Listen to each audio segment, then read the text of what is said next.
The thing I like the most about Blind Adrenaline are the people. The people are great. It's easy, it's fun, and it brings together a good community of blind folk.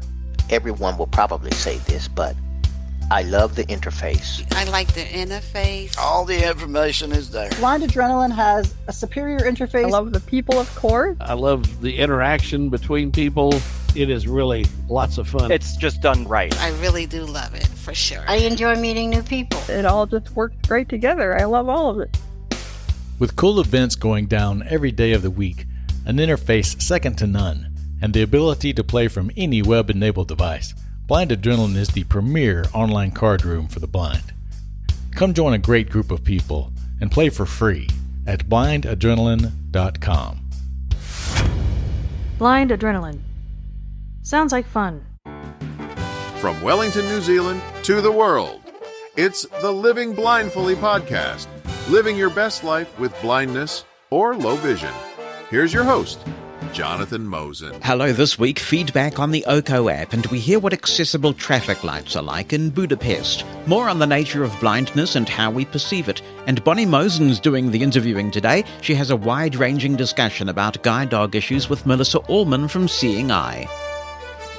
Welcome to episode 237. Now, we've got a bit of a dearth of North American area codes at the moment. There is no area code 237 in the North American numbering plan at the moment. However, there is a country code 237, and it belongs to the Republic of Cameroon. They haven't checked the population of Cameroon since 2020, at which point there were about 26 million people there. I seem to remember that Cameroon has a pretty good soccer team. I must admit I'm not a soccer fan, and that gets people perplexed, and I have very vibrant, lively conversations with them, but I don't understand how you can play a game for... I mean, people say that cricket is boring, that you can play for 5 days and not get a result. But at least it's kind of strategic and enthralling, and perhaps that's true with soccer as well, and that I just don't know or understand the strategy. But it does seem strange to me that people can run around a field with a ball for 90 minutes and no one scores a thing. But we're all different, and if soccer makes a lot of people happy, which it does, it's a very popular sport, then I'm happy for them, and I believe that soccer makes people in Cameroon extremely happy. Bonnie and I are now at the National Federation of the Blind's convention in Houston, Texas. It was fantastic to get that invitation, not only to attend, but also to speak. I'll be speaking at the general session at approximately 9:40 on the Thursday morning, July the 6th. You'll have the opportunity to tune into that on YouTube and other places as well, if you would like to, and I'll see if I can bring the audio back of that presentation, because it is my hope that some of the things I want to say will be the escalation of a very important conversation that the blind community needs to have. I intend to make the most of the networking and interviewing opportunities at NFB, and I've reached out to some people have reached out to me, and we do have some great interviews scheduled.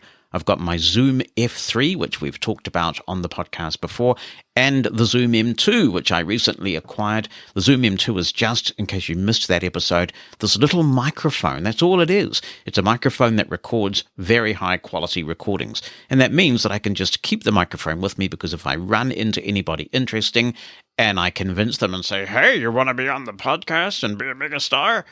And they say yes, then we can just do the interview right there if that's what it takes. Amazing, eh? And the Zoom F3 will be there with, I'm taking a couple of Q2U mics and a couple of other mics so that when we're doing long-form interviews, we'll hopefully be able to get really good recordings of those. So looking forward to catching up with a lot of people I haven't seen for a while and making new acquaintances and just being recharged and rejuvenated, which I often find is the case after attending one of these conventions.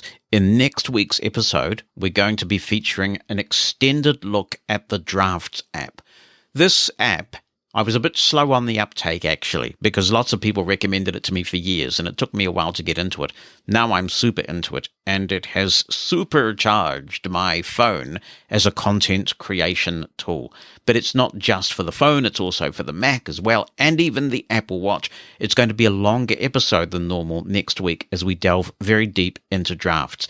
That's because I'll be heading home when I would normally prepare the podcast.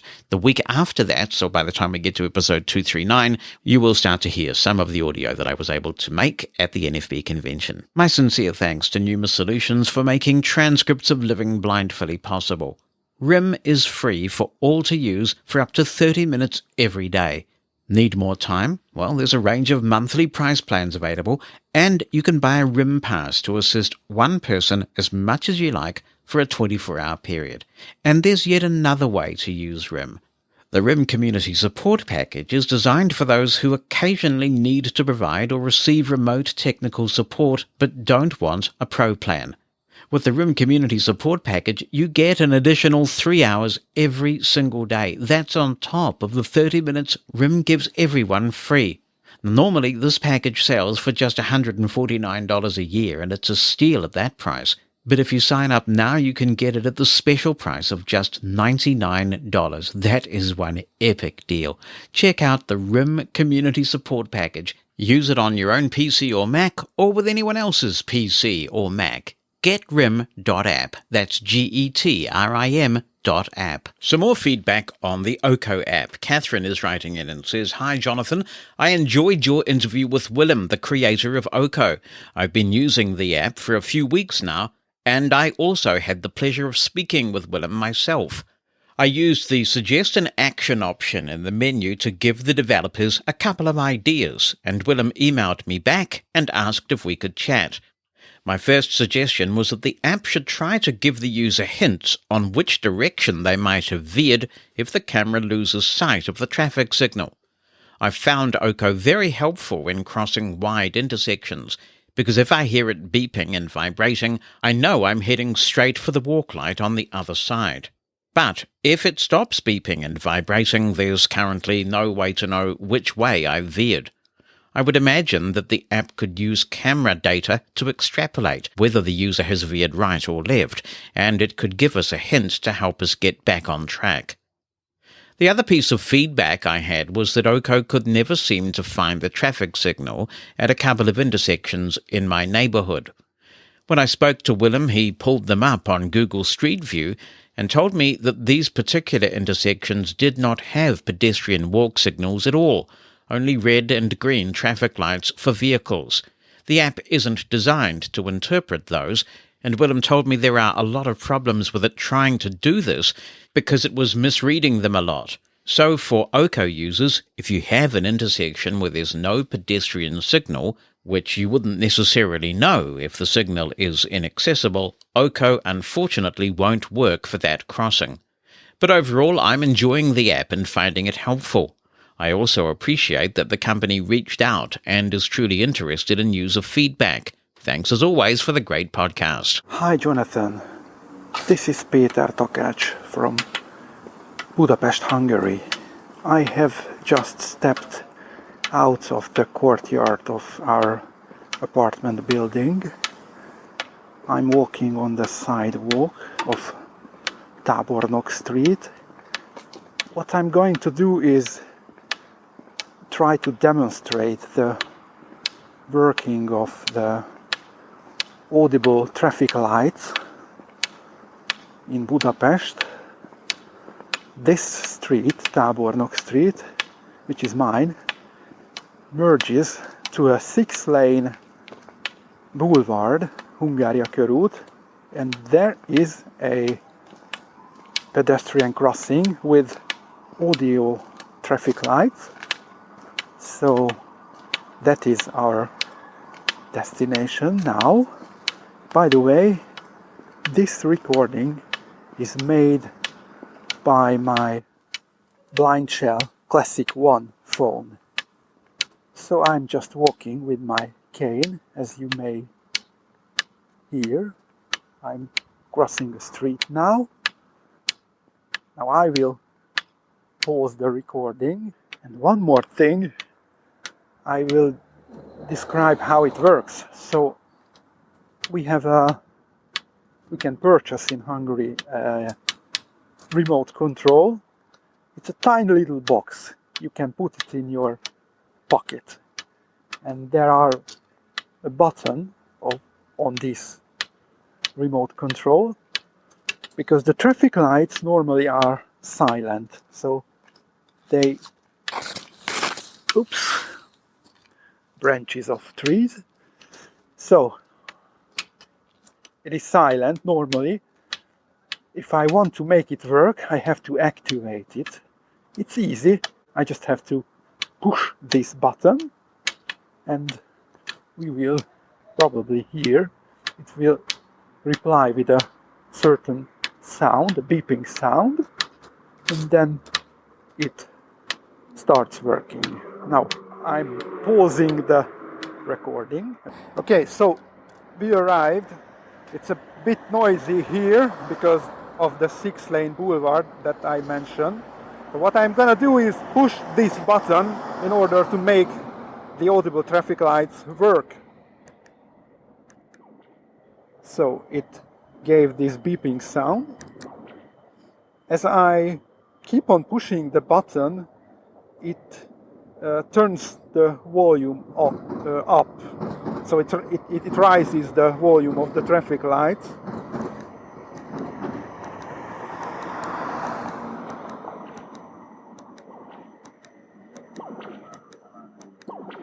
At least in a short period, and then it goes back to the lower volume level and start to rise again. But now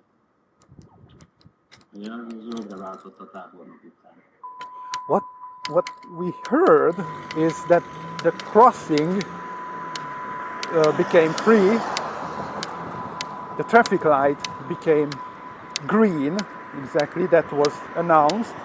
So now I'm crossing Tábornok Street and I arrived. This is the other traffic light. I hope everyone can hear it. And it will stop making this sound when the crossing is not free anymore. It is midnight now, but still the traffic is quite dense here because it's a central boulevard in Budapest. So it's still green, the light is still green. What we heard is the announcement that the traffic light turned to red, and now it announces that another direction. Now it is free to cross the Hungária körút, the big boulevard, the 6-lane one that I mentioned. So now we are waiting because yes, that's what I was waiting for, because now I can go back through across my street, Tábornok Street. The announcement said that we are free to go. And yes, now I arrived and I will pause the recording again. I am on my way back home. It's a really, really nice summer night. The temperature is 21 Celsius, according to the soup drinker at least.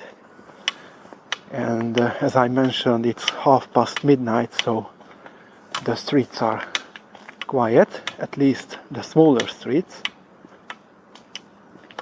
I hope this demonstration was understandable. I am approaching the building. Hey Jonathan, this is Wes from Des Moines, and I wanted to congratulate you on the switch to Living Blindfully.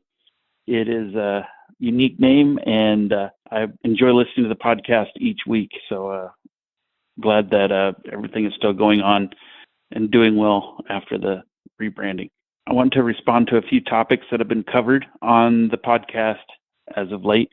Oko, I was skeptical when this first came out. I was intrigued by it, but now that I use it on a regular basis, I really like it. I have to remind myself not to depend fully on it, but it is a confidence boost.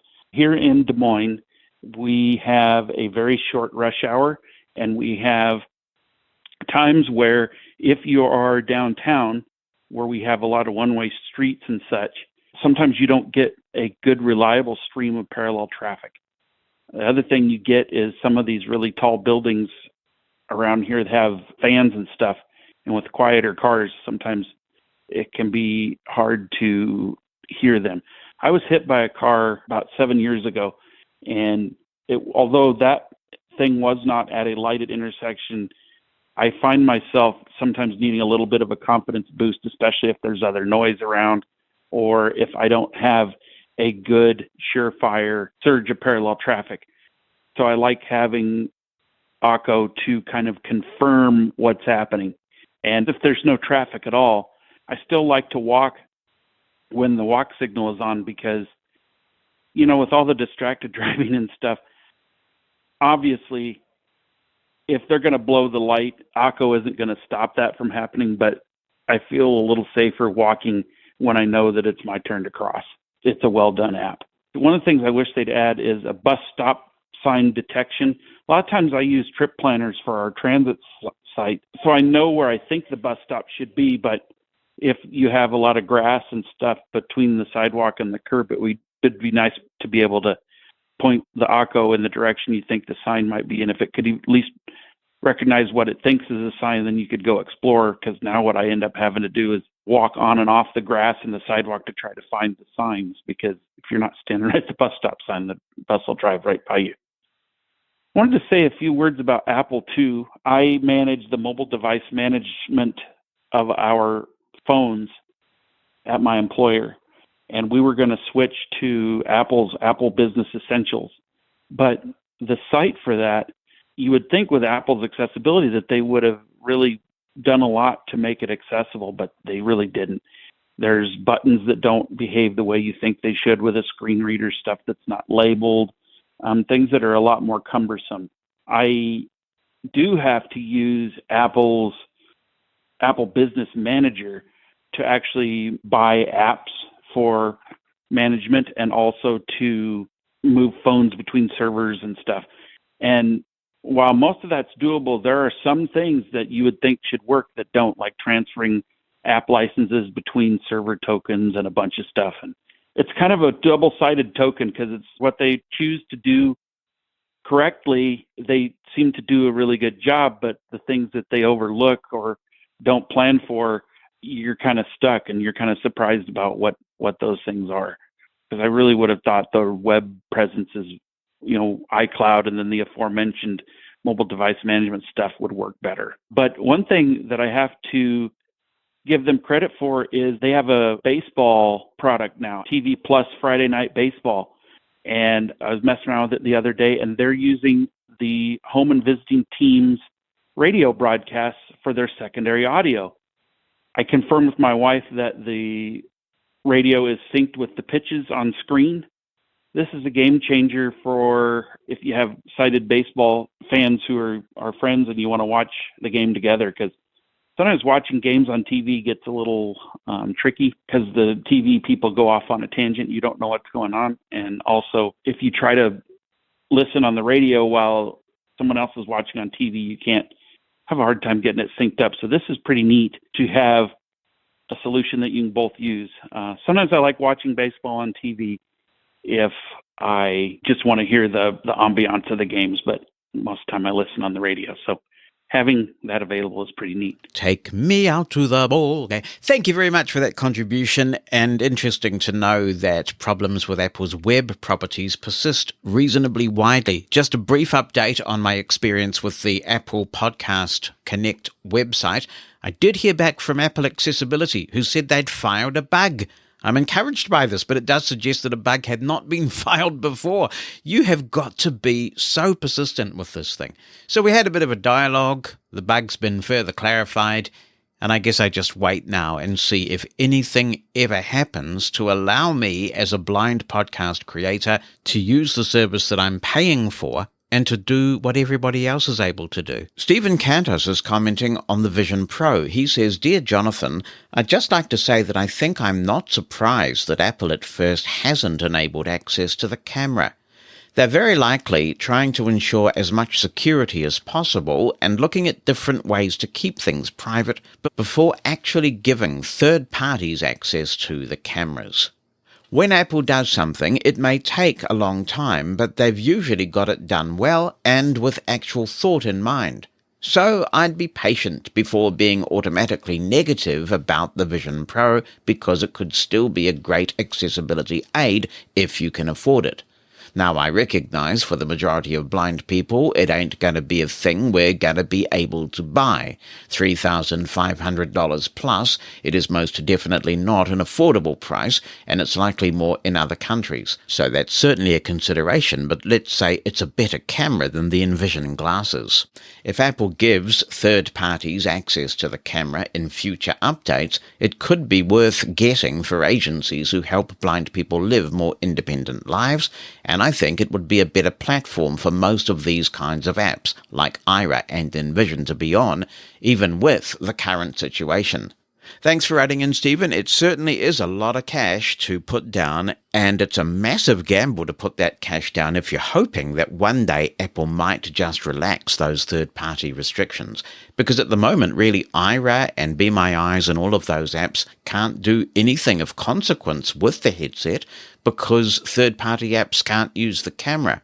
I absolutely agree with you. It is a far better camera system than anything else that's out there at the moment. And I also agree with you that in time those restrictions will be lifted. This is a pretty consistent pattern for Apple. We've seen it with other products. So who knows when that will happen? It could be with the existing hardware. It could be with future hardware updates once it's been out in the wild for a year or two. I do, however, totally reject the assertion that pointing out that a product can't do something that many blind people want it to do and expect it to do is automatically negative. It's not the job of this podcast to sell Apple products. One of the jobs of this podcast, however, is to look at tools that are out there and to provide commentary on how they fit into our lives. Now, there was a lot of talk on Mastodon and indeed on this podcast in our post-WWDC keynote wrap when the Envision Pro was announced about the idea that third-party apps might make a huge difference on Envision Pro. So when it turns out that, at least for the foreseeable future, those apps cannot use the camera, it is not being automatically negative to simply point that out to listeners. It would be irresponsible of me not to.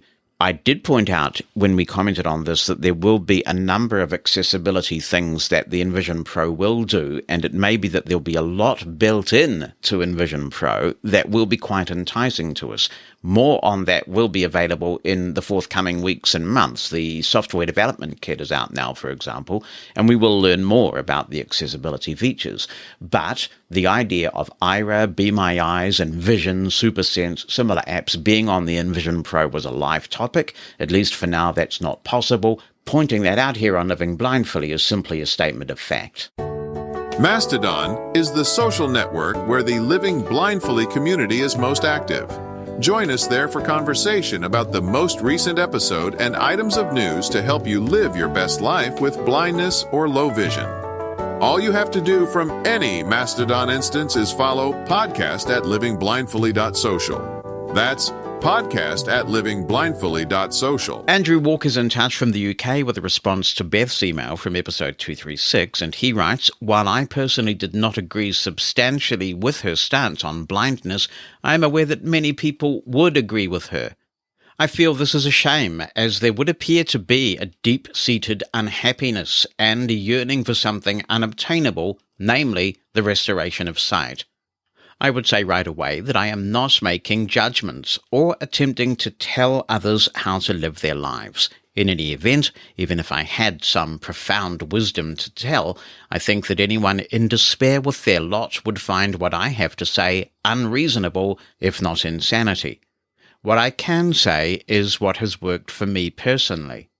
I have always had defects with my sight, but could see well enough until my teens, at which point I lost total sight in one eye and substantial amounts in the other. I could still get about well, had a bit of trouble reading, but could ride a bike, and people passing me in the street would not have noticed too much to indicate that I was, at that point, partially sighted.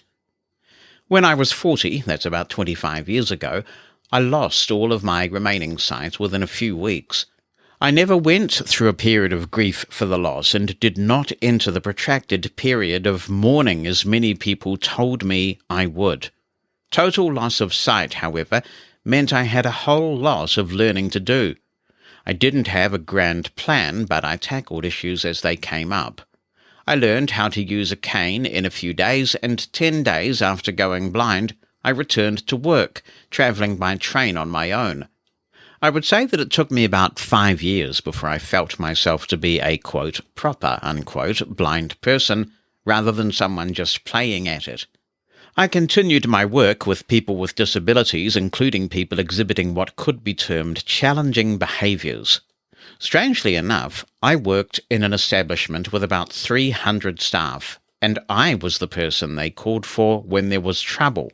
Fights, knives, and even axe throwing were just some of the things which people called on me to sort out. So we have real issues with violence, so we'll send for the totally blind guy to sort it out for us. I'm retired now and never really thought about it at the time, and it is only now that I look back and think that I had a remarkable work life. To go back to Beth's assertions about blind parenting, I would tentatively and respectfully suggest that sight loss is being seen through a lens of a deficit model. In other words, sight loss is a catastrophic life event which is 100% bad, as sight is required to live a happy and productive life. This is, of course, understandable, since I always view sighted people as potential blind people in waiting. What I mean by this is that unless born blind, people live lives in a sighted way, and blindness is often viewed with fear. Again, to put it another way, we end up with sighted people in blind bodies, and this mismatch can cause profound dissatisfaction with life and deep unhappiness, not to mention low self-esteem and a feeling of uselessness. Let's have a look at the parenting issue. Clearly, sighted people should have their children taken from them, since their puny, limited sight does not enable them to see through walls, to supervise them in the next room. This is clearly dangerous, since they could be up to who knows what. If there is a power cut in the middle of the night, and the children need to be evacuated for some reason, how are the sighted parents going to evacuate the children? Surely, in this case, the sighted parent should have the children taken from them and put in the hands of blind people, who would be much better able to accomplish this task in the darkness. This is the problem with the deficit model. It always finds problems to which there are unlikely to be completely satisfactory solutions. There is also the issue of where the line is drawn. Let's see, what other groups should not care for children? Perhaps people with diabetes, epilepsy, wheelchair users, people with heart complaints, those with learning difficulties, autistic traits, those with arthritis, and the list could go on. From a deficit point of view, you could make out cases for all of these people to have their children taken from them, as they might present various dangers to their children. On the balance of probability, however, it would be unlikely that harm would come to the children of such people. Blind people are not stupid. They know they are blind and act accordingly. If this were not so, droves of blind people would be killed crossing roads every year, and hospitals would be full of blind people who have injuries from the use of sharp kitchen tools. Beth has, however, helped me to understand something. I do not like the Living Blindfully branding. I've not liked it since I first heard it, but I thought this might be simply because it was a change. I think now it might be because living blindfully could be interpreted in a negative way, namely that it is impossible for blind people to live full lives, and all that they can do is live as full a life as second-rate citizens can. Alternatively speaking, the poor, wretched blind people will just be making the best of a bad job. Now, I know that this isn't the ethos behind the name change, but I itch a little every time I hear the new name. I personally love being blind, have learned so much from the experience, and wouldn't thank a surgeon for a sight-restoring procedure. I have lived a rich and productive life as a blind person, and have achieved some things which I could not have done as a sighted person. I get it, living blindfully can fit the bill, but to me it is also ambiguous. I'm not trying to persuade you to change the name. I'm just expressing my humble, well, not so humble really, view on the back of Beth's contribution, which I found somewhat moving. Thanks very much for the email, Andrew. Regarding Beth's contribution, Beth to my knowledge, is born blind. She makes reference to retinopathy of prematurity and the fact that she's been investigating that and researching it. And I believe that is the cause of her blindness. So she's not dealing with grieving for something she's lost. Perhaps regretting something she has never had would be a good description of her situation based on the email that she sent in. And certainly the question of spatial awareness and links to certain causes of blindness is a really interesting subject, and that's one of the things that she raised in episode 236. Regarding the name Living Blindfully, well, I'm glad you're not trying to persuade me to change it, because I've got to tell you, nothing in this world would persuade me to change this name. I'm really proud of it. I think it speaks to the philosophy of this podcast and that I've been trying to impart, that it is absolutely possible to live a great life when you're a blind person or somebody with low vision. I think it resonates in two ways. First, it's a portmanteau word, blind and fully. And when you take those two apart, it's pretty clear what we're driving at here on this podcast. But also what makes it resonate is that there is a lot of talk about living mindfully these days, living a more mindful life, being more conscious of what you're doing. And so it taps into that very positive discussion that's going on about living a more mindful life. Mindfulness is a positive thing. Living blindfully is equally positive. We've commented on this podcast many times about the hijacking of the word blind, the fact that we were obviously here first, and then sighted people, because of their perceptions of blind people, interpreted blind to mean ignorant, stupid, inept, all those things, all the ableist language things that keep coming up on this podcast for very good reason, because they are really important. So I think the only way that you could interpret living blindfully as somehow a negative is if you bought into that pejorative negative use of the word blind. And for those who buy into that notion, then nothing we called this podcast would make a difference. What I'm finding is that a lot of people are already discovering the podcast who haven't met me before, even though I've been around a wee while in the, I guess, established online blind community. But the name Living Blindfully is speaking to them, it's resonating with them, and they're giving the podcast a listen, whereas they wouldn't have listened to a podcast called Mosen at Large before because they had no idea what it was about. So it's working. The proof of the pudding is in the eating, as they say, although so many people misquote that saying and they say the proof is in the pudding. But that's another linguistic pet peeve. We won't go into that now. But Living Blindfully is unique. When you search on it, there's only one thing that comes up, and that's pretty important for branding. So, you can never find a brand that satisfies everybody, I suppose. But this brand is most definitely here to stay. I'm glad you're sticking with it despite not liking the name. And thank you very much for your Living Blindfully Plus subscription as well, by the way. George McDermott writes, I live in Colorado, and as an avid hiker, the all-terrain cane sounds like a wonderful tool. I ordered one back in April and unfortunately have not yet received it. I hope to get my hands on one shortly and will let you know what I make of it. Regarding being proud of being blind, I think it makes sense. We who are blind have much to be proud of and provide a unique contribution to our communities. If one knows Braille, how to travel with a cane, and accessible technology, one has the tools to be independent and contribute to those around them. This, in my mind, allows us to stand tall and say, I am proud to be blind. Thanks for your great work on the show. I am a Living Blindfully Plus member and appreciate all your hard work. Any word on merch for the podcast, by the way? Still waiting for my own Living Blindfully cane. Thank you, George. I got to get on with the merch. There's just so much going on. I really appreciate your Living Blindfully Plus subscription, and I promise we will get round to the merch. Greetings, Jonathan and Living Blindfully listeners. I'm asking this question from an airport. I seem to make a habit of that, Jonathan, but it's to do with Lire. I use Lire a lot for keeping up with news and other information, etc. And I'm finding that every time I open Lire, it goes back in my feeds, sometimes up to a month, with articles prior to the date when I am expecting to read the articles. I'm wondering if that is a change in my settings, or whether I should contact the app provider about it, or whether in fact it's just to do with the people who have the feeds on Lire and I can't fix it.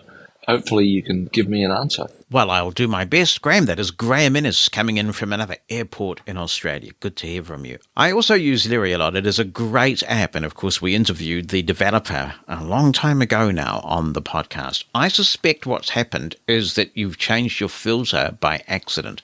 If we go to the bottom of the screen, and I just happen to have my handy-dandy Lire app open, I'll touch the bottom.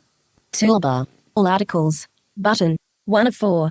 That may be selected. I suspect that's the issue where you've got all articles selected. If we flick right... Selected, unread, button, 2 of 4. I've got my unread selected, and that means that I'm only shown unread articles. And what I do is I skim through my news items. I obviously double tap and read the ones that I'm interested in.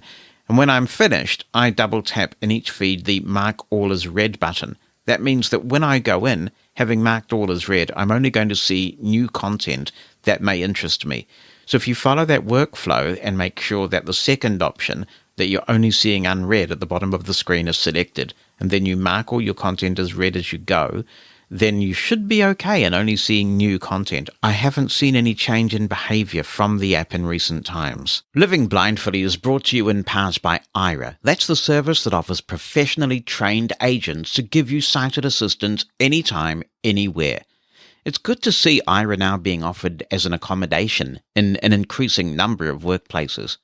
There are so many ways that this can be useful, from getting past an inaccessible website, to navigating an unfamiliar building, to have someone read you a piece of paper and even take notes on that document, sending it to you later. When your workplace funds Lire as an accommodation, you can say goodbye to relying on sighted co-workers or apps that may not provide the accuracy or speed that you need on the job.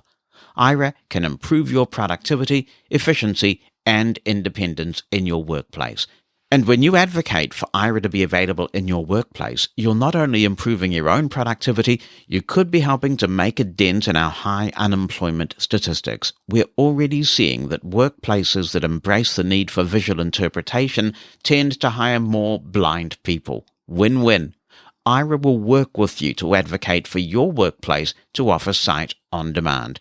You can email them to make an appointment so an expert at Lire can help make it happen. The address to contact is access@lire.io. That's access@aira.io. I had the pleasure today of interviewing Melissa Allman, who is the Advocacy and Government Relations Specialist for the Seeing Eye Incorporated, which is the oldest guide dog school in the world, located in Morristown, New Jersey. And they have been providing specially trained guide dogs for blind and visually impaired people since 1929.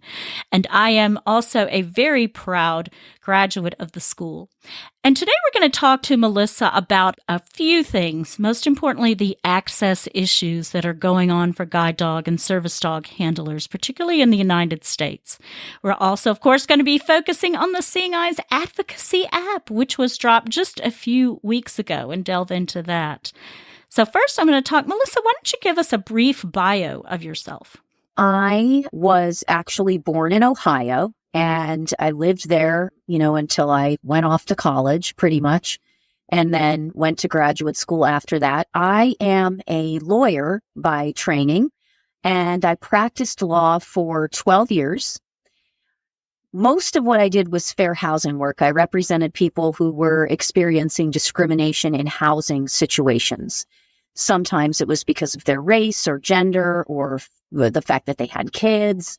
Other times it was because of their disability. And many of my clients were under-resourced, low income, and were just in desperate need of housing. So it was really meaningful work to me. And hopefully I was able to help some people.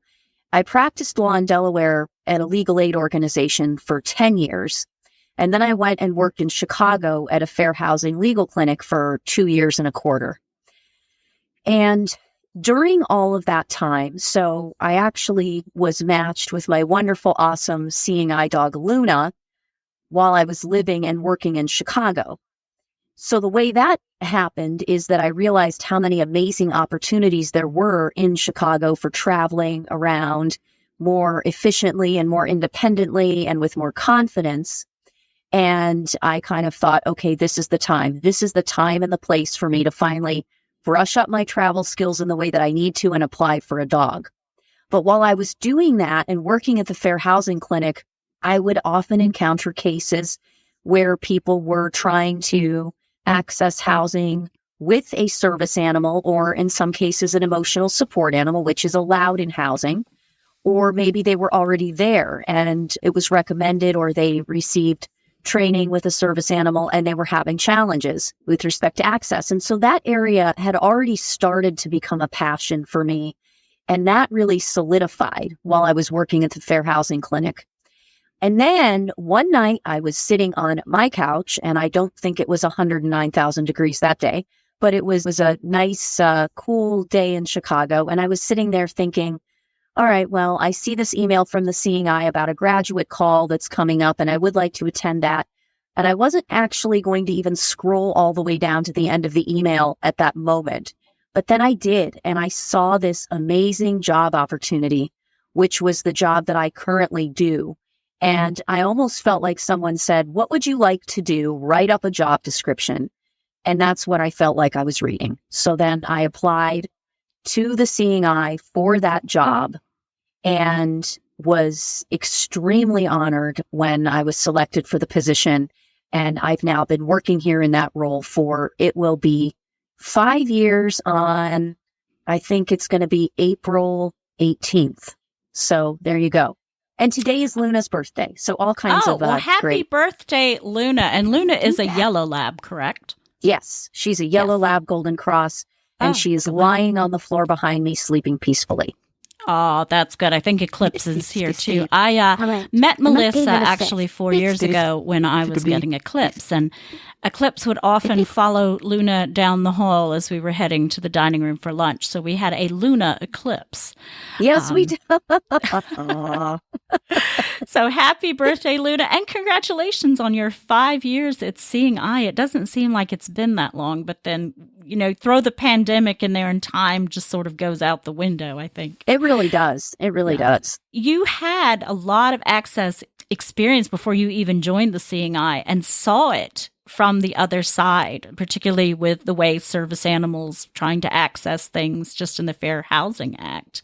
So were you surprised when you got your first Seeing Eye dog and saw the access issues that other handlers were experiencing? Did that surprise you? No, it didn't surprise me, but it just incensed me. It really upset and frustrated me at that time because I was seeing my clients go through so many things. And again, as you rightly pointed out, it was mostly in the housing context, but I knew that if they were experiencing it at housing, if it wasn't an emotional support animal and it was a service animal that was task trained to be in public places, I knew they were going to be encountering that stuff out in public. And I also knew from other guide dog handlers that I had spoken to as I very seriously considered my decision to work with a dog, that this was going to be a significant issue. I know that you're probably aware of the Zoe, the Seeing Eye Dog Facebook page that Kristen Fleschner did. And so I was in contact with her, and I was sort of following all of that. So I was really, really frustrated to know that those issues would be coming and that other people were experiencing them. But I would say that I was not surprised. I think before we go on, because this is a question that a lot of people get confused, whether it be service dog handlers themselves or the general public, what is the difference between a service animal and an emotional support animal? Well, that's an excellent question, and I'm glad you're asking it because you're right, there is a lot of confusion. So the Americans with Disabilities Act is the law that protects our right to be accompanied by our service animals, which here in the U.S., guide dogs are considered to be service animals. That law gives us the right to be accompanied in public by our dogs. And the reason for that is because a service animal is a dog. Sometimes it's a miniature horse, but usually it's a dog that is individually trained to perform a task for the benefit of a person with a disability. That individually trained aspect is very key. And the task part. So the dog has to have learned that it needs to respond to something, recognition and response. You recognize something and you respond accordingly by performing a task. That is what the dog is trained to do. So guide dogs are trained to respond to the commands we give them to go forward, left, right, whatever that may be. And they're also trained to recognize when they see an obstacle that they are to guide us around it. When they see a landmark like a crosswalk, they are to stop. So that's an example of a task. And there are many other types of tasks, like alerting that somebody's going to have a seizure, or perhaps pulling a wheelchair. I know that that's become a little bit controversial, but that's a task that the regs do name. So these are examples of tasks that dogs can perform. Now, emotional support animal, and I'm going to use the word animal very explicitly here, that because it does not have to be a dog. It does not have to be trained to perform a task. All it has to do is be there to mitigate the symptoms or the manifestations of a disability. And emotional support animals under the federal law are covered in housing. They're protected. They have a right to be in housing. They used to have the right to fly, but the definition of service animal with the new air transportation regulations, the DOT regs, that definition has been more closely aligned with the definition under the ADA. And therefore, when you fly, the Air Carrier Access Act is the law that controls, and those implementing regulations. And a service animal is as a dog that is trained to perform a task for the benefit of a person with a disability. Just pretty much almost exactly, with a few word variations like the DOJ, the Department of Justice definition. And a lot of people really get those confused. And there's only a few questions that a business or entity can ask about a service animal, correct? Yes, and it depends on the circumstances. So as far as guide dogs are concerned, it is obvious what task our dog is performing. So the regulations do say that if it's known or obvious, or if it's readily observed or readily apparent that the dog is performing a task for the benefit of a person with a disability, right? The disability is also obvious. Then really there should be absolutely no questions. But if it isn't obvious, and there are many, many types of service animals now, and there are times when people are not also well educated about service animals, and it's understandable. So when it's not obvious, the two questions that are allowed are, is this a service animal that's necessary because of a disability? And what task is it trained to perform? Now, what I tell people is, look, in our case, really the questions shouldn't be asked. But if someone does, this is my own personal choice. If someone were to ask me those questions, rather than get upset with them, I would just assume that maybe it wasn't obvious to them, or maybe they'd had some training, but they forgot that little part about it being obvious. So I would just say, yep, she's a seeing eye dog. She guides me, or she's a guide dog and I'm blind, and, move forward and keep moving. I think a lot of the things that have happened is a service dog in a public establishment still has to behave, and a business is allowed to ask you to leave if the animal is causing a disruption. But that rarely ever happens, right? And that's yeah, because businesses, and this is the really unfortunate part, is that businesses, not only are they often not aware of their obligations with respect to people with service animals, they're also not aware of their own rights. They're so fearful, I think, of being sued or of being called on the carpet that they don't avail themselves of the right to ask a person to remove their service animal if it is behaving inappropriately. The handler has got to have control over the service animal. And if the handler is not able to effectively control the animal, then the business can ask them to remove it. They do have to let them come back without the dog, but they can ask them to remove it in those circumstances. Things like growling, lunging, barking, being aggressive, grabbing food off of restaurant tables. These are things that are not acceptable. So with rights comes responsibilities. Always. Yes. And going back a little bit and talking about, because you mentioned there are 3 federal laws in the U.S. and probably similar laws in Canada as well, and we'll go into kind of international stuff later. But there are 3 laws that cover the rights of service animals. And you mentioned the ADA and you mentioned the Fair Housing Act. And then there's the third one. And you also mentioned the Air Carrier Act. And a lot of people seem to really kind of get those, they intertwine them, I guess. So can you talk a little bit about how each one is a bit different? Yes. So the Americans with Disabilities Act, Titles 2 and 3, they focus on public entities. Title 2 is going to be more like state and local governmental entities. Think things like libraries, for example. And Title 3 is going to be businesses and other entities that may be privately owned, but they're open to the public. And that is the law that says you can bring a dog, and in rare cases, a miniature horse, but let's focus on dogs. You can bring in a dog that is trained, yes, to perform a task, okay? And the Air Carrier Access Act applies to the airline itself, like the air carrier. But just to make things confusing, although less so than before, the airport itself, right, like the shops in the airports and other areas of the airport, those places are covered under the ADA.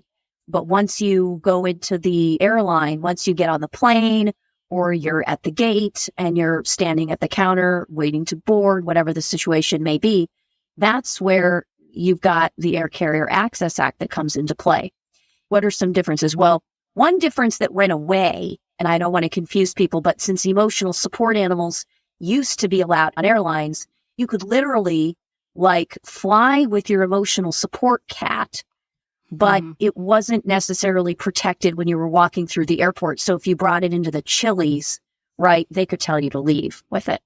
So now with the definitions being more aligned, that part is a little clearer. But one of the things that's different is that if you go into a public place, for example, so we're talking about the ADA again, you're going to a restaurant, a store, a bank, the hair salon, the theater, all these places that I like to go.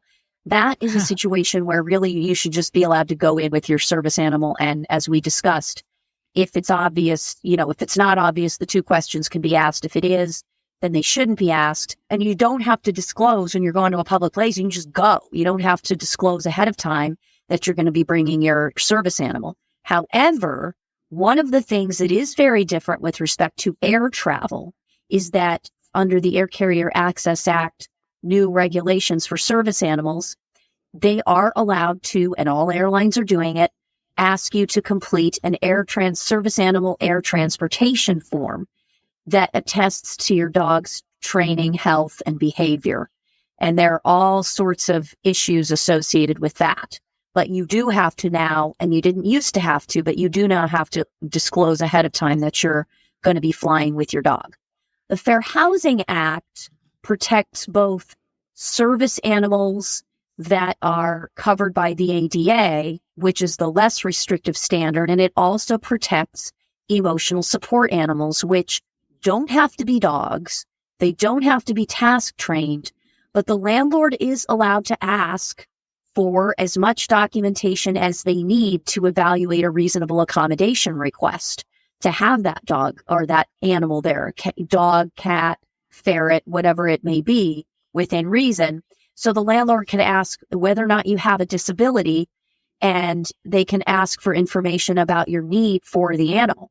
They're not allowed to go into details about your diagnosis, but they're allowed to ask about the need for the animal and what the animal, how it helps you with your disability. So you've got to establish that you have a disability, the accommodation that you're requesting, which in this case is a service animal, and what the legalese term is the nexus, right? The connection between those 2 things, the need for the animal. So landlords are allowed to ask for documentation from your doctor or other medical provider if you're asking to be able to be there with an emotional support animal.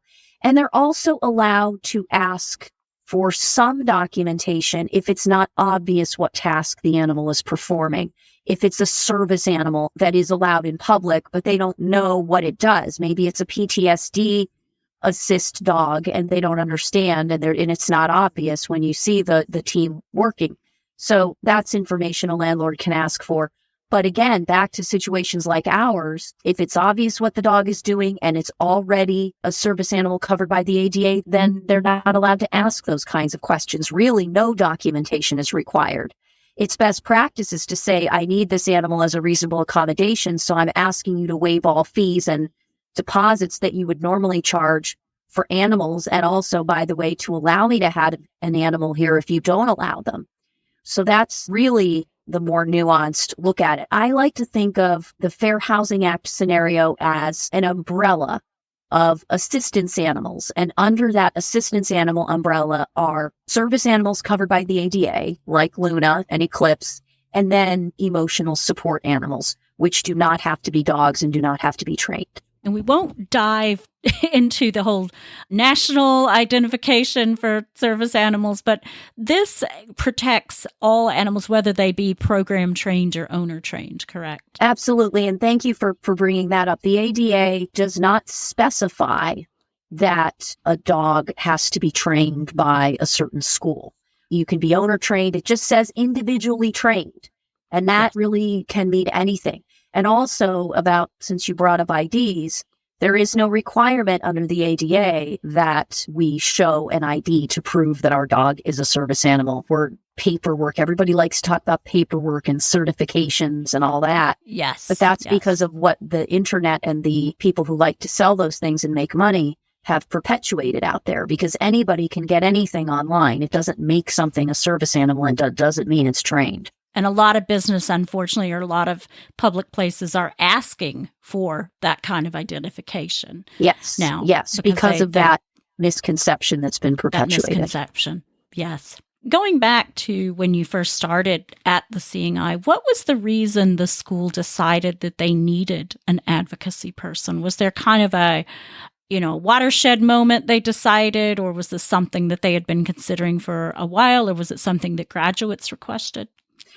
Well, based on my knowledge of it, because of course, this predates me a bit, my understanding, so we had a very dedicated volunteer who, and that word doesn't really cover it, somebody who was volunteering and working many, many hours a week to do the advocacy work here at the Seeing Eye, even before I had a dog. And so, but I think there was a decision at some point that a full-time employee was needed to do this work, and that there was an actual position that needed to be created, because there were so many other issues, so many advocacy issues that were arising, and new ones that kept coming up. And I think in large part that is because more and more people are benefiting, and this is a positive thing, right? Like more and more people, not just guide dog handlers, but others with disabilities, are benefiting from service animals. So that's great, but that's also opened up areas for potential abuse and confusion. The Department of Justice regulations that were implemented in 2010 for the ADA are not as nuanced as they could be, and probably didn't anticipate all that we'd be seeing. And another really positive thing is that we guide dog handlers are continuing to travel and do things more and more and more. And that's really what we want to see, right? So I know we're talking to other handlers from other schools here too, but the Seeing Eye's mission is independence and dignity. And that was a mission that was created many, many years ago. And obviously that was what was in Morris Frank's mind back in 1929 and Dorothy Harrison Eustace. But the implications for that have just become broader and broader because of all of the things that we are getting out there and doing. And you know what that means? More and more access challenges. And we'll talk a little bit more about the DOT regs in a little bit. But sadly, I have seen comments on social media where people who have considered getting a guide dog are not considering it anymore because of the access issues that are cropping up now. And others that may be waiting to get a guide dog are like, I don't know that I want to deal with this stress now, which is extremely sad. And we all go through that when we get an Uber denial or have to fill out these regs, but it's really a sad commentary. And do you think the access issues are getting worse, or are we just hearing about them more? I think both are true. One of the things that we have to keep in mind about social media and our ways of communicating nowadays is that we hear about all kinds of things that we didn't hear about before and couldn't have heard about before, right? Because it was harder. We're more cumbersome. Phone calls were more expensive. So I think that what we are hearing about has increased significantly over time because of all of the ways that are available to us to communicate now. But I also do think that there's significant possibility things are getting worse because of, for example, the rideshare situation, which I know we're going to talk about. Rideshares didn't really exist, I want to say 10, 15, 20 years ago. You know, that's been a very recent development. And back a number of years ago, there was a lot less known about service animals. So guide dogs were really the first service animals. So there were fewer people benefiting from service animals, but there was also less room for confusion and abuse. So I think that both of those things are true. I think that things have probably gotten worse, but I also think that people can be heard and we can be influenced a lot more by what we hear and see on social media and through texting and through emailing and all of that than we used to be able to.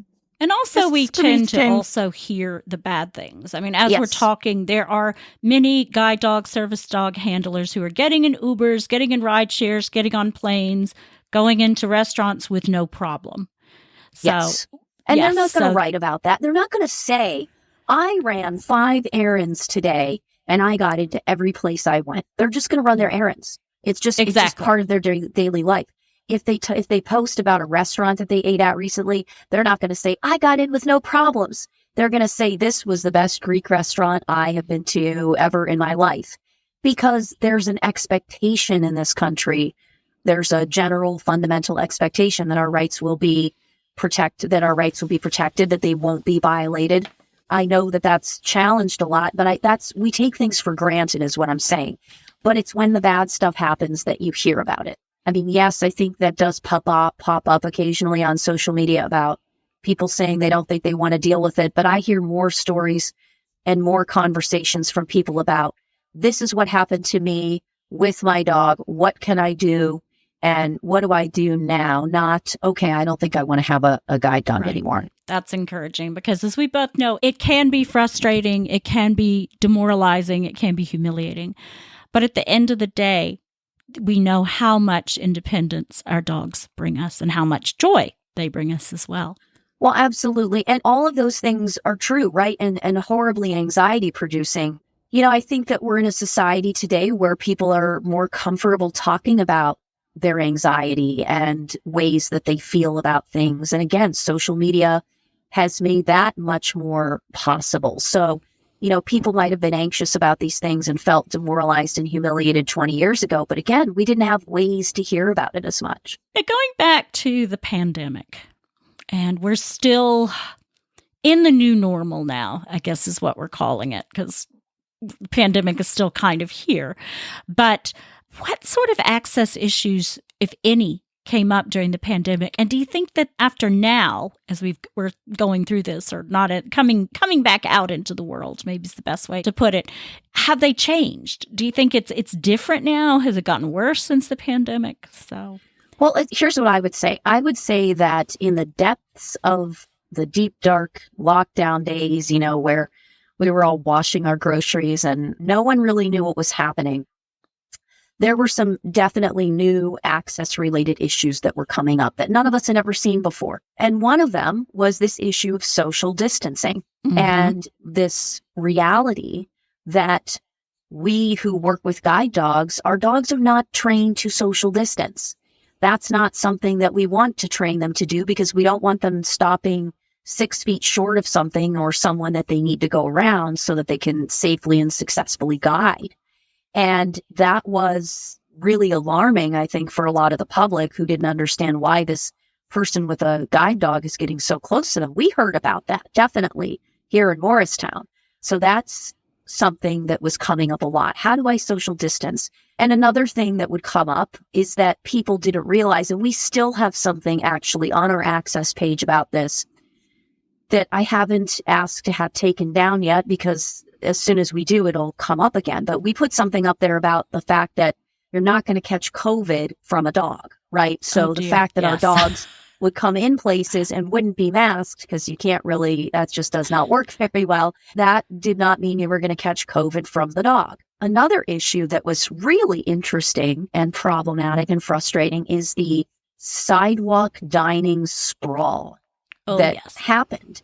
And so what that meant was that restaurant owners were creating these not very well designed barriers and directional signs or structures so that you would have to go around the sidewalk dining area. And sometimes you have to go out into the street, which really was not safe for us. And these were not barriers or setups that were such that our dogs would recognize them for what they were, right? So if there were cones set up in a certain way to indicate this is a barrier for the sidewalk dining, well, if it wasn't set up right, our dogs would just walk through them. And the other thing is having you walk out into the street is absolutely not safe. So the pedestrian rights of way access guidelines, that's a mouthful. So I just call it pro-wag, and I'm pro-wagging. So pro-wagging. I like that. Yeah. So, and they are guidelines. They're not law. And we're still waiting on the access board to do something with that. And we might hear something this spring, is my understanding. But those guidelines have a lot of good information about how to make pedestrian paths accessible and safe for people with disabilities. And a lot of these entities had never heard of it before. They didn't know about that. So those are the huge issues that we saw popping up during the really darker part of the pandemic. And I'm not hearing about those things so much anymore. I think the sidewalk dining has gotten a little bit more under control, and nobody seems to be social distancing anymore. So that's not as much of an issue. And I haven't heard anybody lately say that people are worried they're going to catch COVID from their guide dogs. That's good. Yeah, it was definitely an interesting time, for us here in New Zealand, where we were really locked down for months at a time, a very, very strict lockdown regimen. It was quite interesting. And we've just probably in the last year started to really open our borders and come out. I know I was in Europe in September, and it was like the pandemic had never happened. So, it was definitely an interesting time, and a really interesting time for service animal handlers. Going back to just talking about your role a little bit, is Seeing Eye the only school in the country that has a full-time advocacy person that you know of?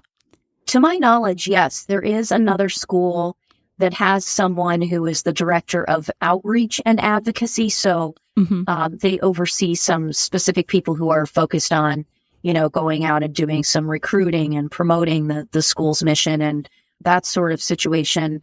And that person also does advocacy work. Those two things are under one umbrella. And then there's us. And to my knowledge, that is it for how that role is defined. And I do a few things, right? So I provide support and assistance to graduates and students who are either have questions or have experienced access barriers concerning their rights as guide dog handlers. Even though I'm a lawyer, I'm not practicing law, so I have to be careful not to actually give legal advice. Like in terms of this is what you should do, that do you have a good case, you don't have a good case. For that, I have to direct them to places where they may be able to get that. But as far as I can provide information about the law, I can tell them what the law says. And I do that at the federal level, but we also have lots of information about state laws that I can provide people. And I also do education and outreach sort of trainings for different entities about service animal related issues. And I do some spokesperson work with our donor and public relations department, which is one of the reasons I get to do fun things like what we're doing today. And I also support graduates who want to do work on legislative initiatives. Like we had a graduate who worked very hard to get a guide dog protection law passed in Maryland a couple of years ago. So we were able to provide some informational testimony to support that. So that's kind of what I do here. So you're a very busy lady. And of course, the Seeing Eye has worked on several education programs, the one that they did about the airport a few years ago with one of the other schools, and then recently with the article in the Journal of Vision Impairment. Yes. That was due to the willingness of our graduates to complete a survey that we rolled out in 2019, because we really wanted to learn. And there was a survey conducted in 2011 by Ginger Kutch, and that survey was instrumental as well, because it was really a good baseline study of this issue, right? I don't really think it had been well studied before. And so that was an important foundation for us. And then we focused this survey more specifically on just our graduates, and not only aggressive interference from dogs, but all types, and also interference from other people. So we really wanted to know what people were experiencing so that we could work on ways to make our program better, so that we could better equip our graduates. And one of the things that came out of that was that people were really not getting the support they needed from law enforcement at all. Mm-hmm. And so what we did then is we created a and this recently also rolled out, we created a law enforcement education campaign for New Jersey police. And we're still waiting for feedback on that, whether the police officers have found it effective, how many of them have utilized it, because, the police departments get to decide which trainings their officers are going to take. And it's also available to other first responders. So it's focused on access and interference issues.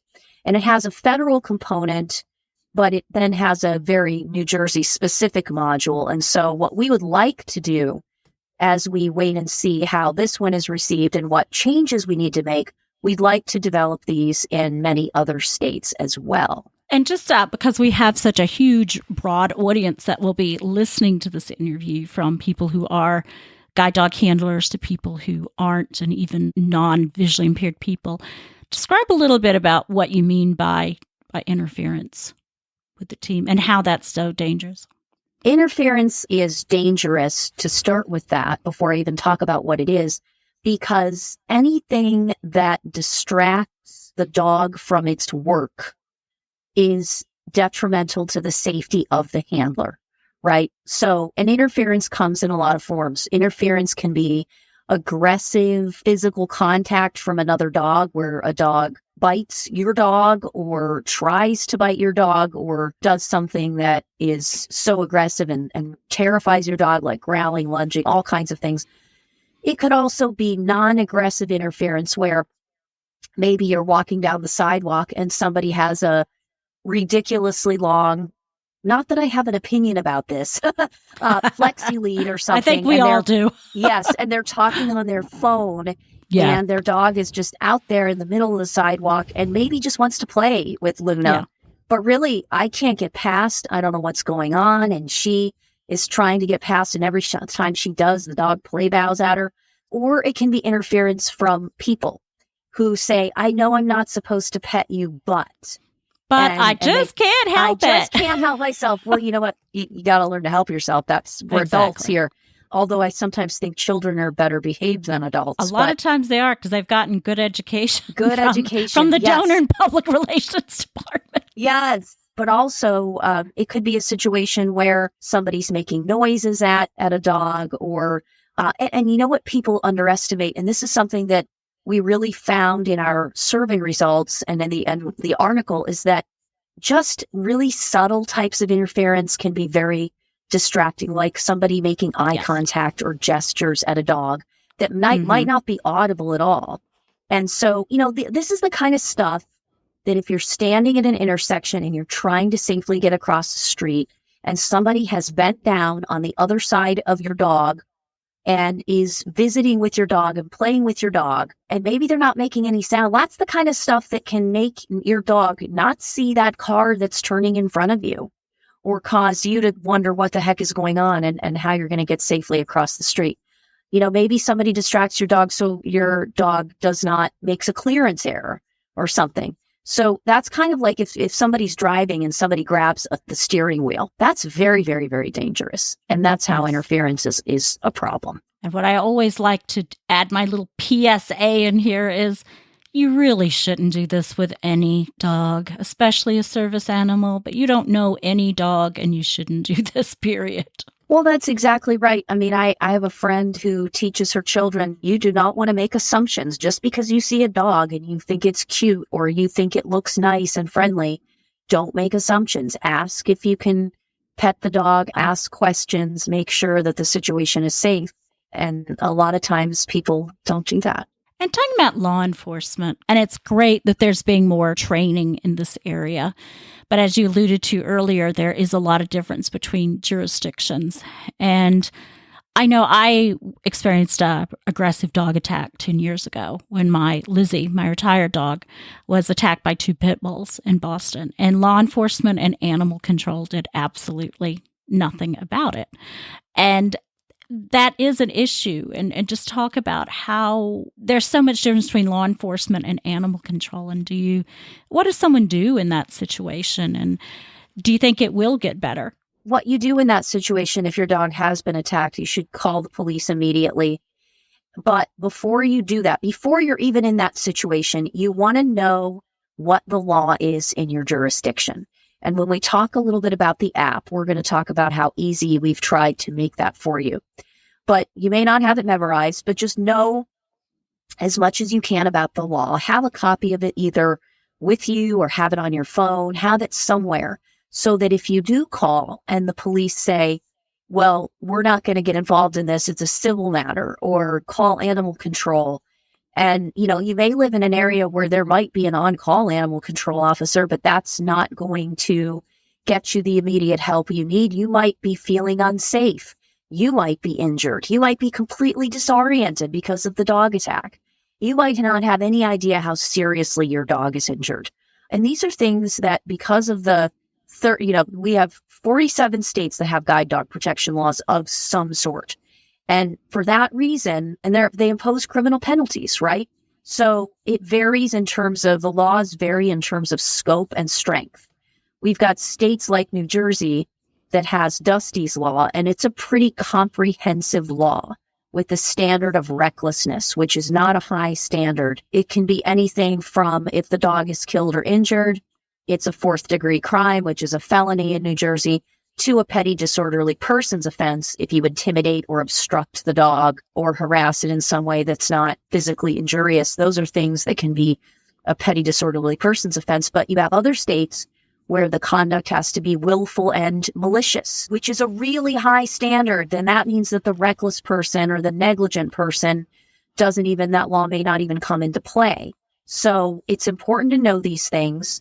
But I think whether you live or are traveling or working in a state where the law is strong or not, you still can call the police because a police report needs to be taken, because not only is this an issue of a potential criminal offense, but if the person is found to have committed a violation of the law, many times there's a restitution component, right? So they may have to pay for medical expenses for the vet, for the dog, for the handler, potentially for the cost of the person going back for training with another dog or to rehabilitate that one.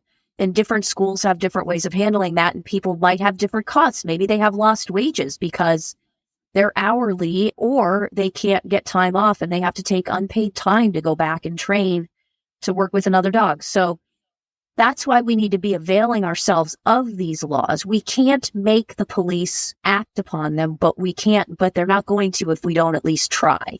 And we can't make prosecutors press charges against somebody or act on those charges, but nothing will happen if we do nothing.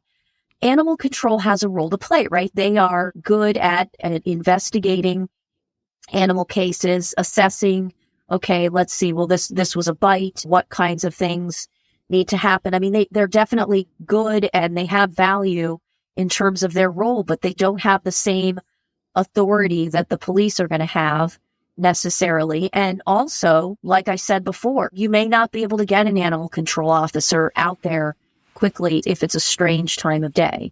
Okay. Right. So these are reasons why it's important to know that law enforcement is supposed to be helping. Now, there could be a situation, and I've seen a situation like this where you have a state law that is unhelpful.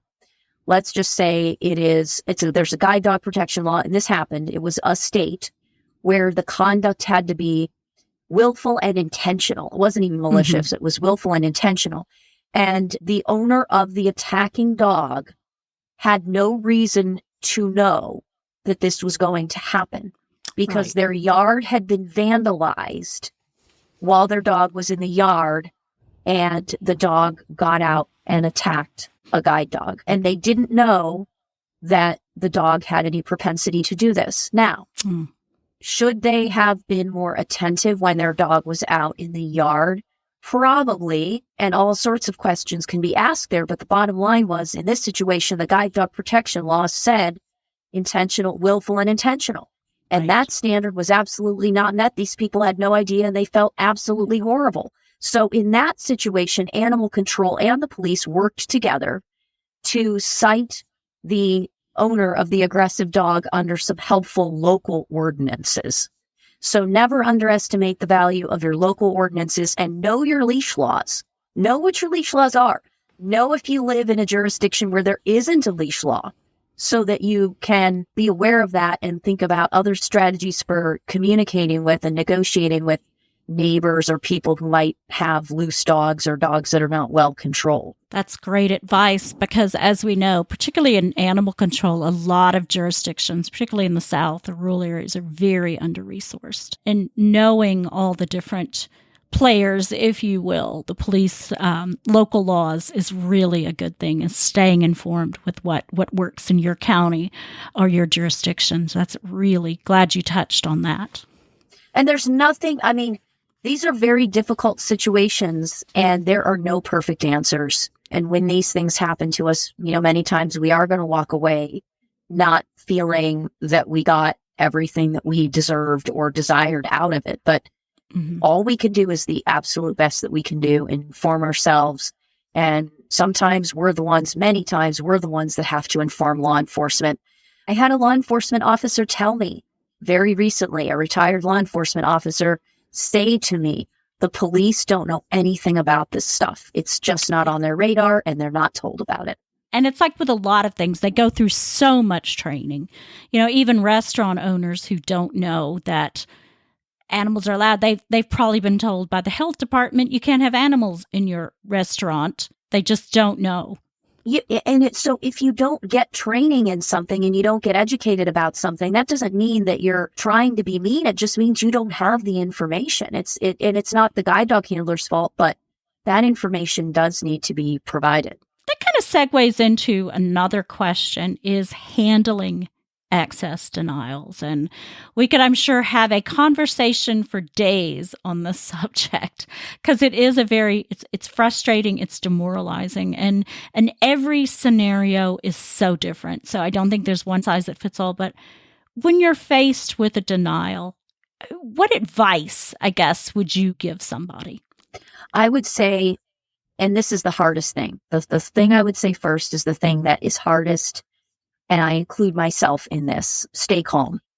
Yeah. Try to stay calm. And if you don't feel calm, try to project calm. I'm giving that advice to myself over here first, because I struggle with this. The other piece of advice I would give is to remember that it does run down the leash. As somebody said to me once, your dog has a PhD in you. And they know like that. when stuff's running down the leash, and they do not get a vote in this. So those are the things you got to do first. And then I think the other important thing to remember is to stay focused on, what do you want to see happen here out of this situation? Do you want just be able to go in and do what you have to do and never go back to this place? Do you want to frequent it and be able to go in on a regular basis? And so therefore, maybe you really want to educate them about this issue. Do you feel safe enough to pursue it in that moment? And if you don't, what are your other options? So I guess those are the things that I would say, like, try to stay calm, remember it runs down the leash, and figure out what you want to see happen out of the situation and try to act from there. In like 37 or so states, and it gets defined a little bit differently in some places, which is why I'm saying it that way, because some people consider it to be an infraction that's finable, and some states it's a misdemeanor. But access denial is a criminal offense of some type in the majority of states, but not all. And New Jersey is one of the states where it is not. It is strictly a civil matter. And but in the 37 or 38 states where it's some level of criminal offense, it's a low-level criminal offense, like a misdemeanor. So, you can call the police as well, but you want to make sure that you are actually working, traveling, living, existing, whatever, in one of those states where it is. Because again, this is something that regardless of whether it's fair or not, the burden does fall on us. And so this is something you're going to want to know about before you contact the police. What kind of access issues, what are your most common questions that you get from grads or the public?